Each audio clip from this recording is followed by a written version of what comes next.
evening, good morning.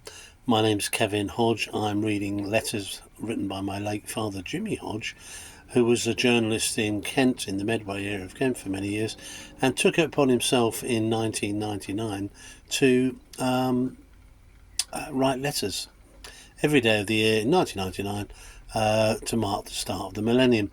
I slightly hesitate then because this is actually my fourth go at recording, and I have a feeling the software I'm using on my PC is now limiting me to only a minute's worth of time, so I'm not sure. I might try and sort that, hence back to the phone way of recording.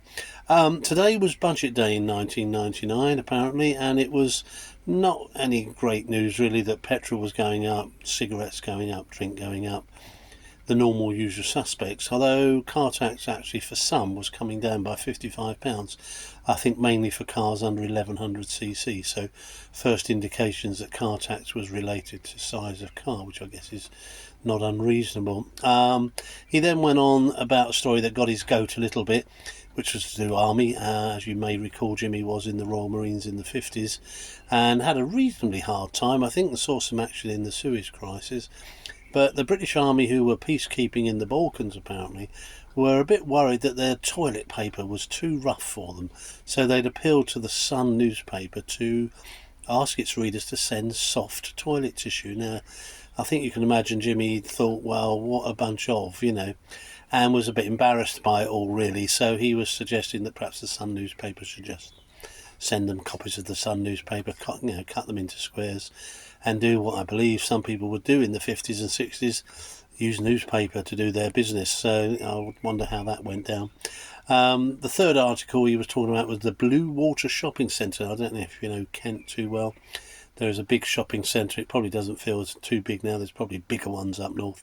But it was 13,000 car spaces, 2 floors, 50 minutes to walk around, and Jimmy was a bit worried how you'd find your car. It doesn't open until next week apparently, so he might have something to say in a week's time about it, but he certainly said he would never go to something that big, and I don't think he ever did. His final article was about a gentleman called Alex Carmichael, who was 80. He fell over in his home and raised the alarm by kicking the door in Morse code, so ... and was found. He'd been awarded the Victoria Cross, and Jimmy was somewhat perturbed that the Meridian sort of reporters there didn't ask him about that, and there was no mention about his service or why he got the cross.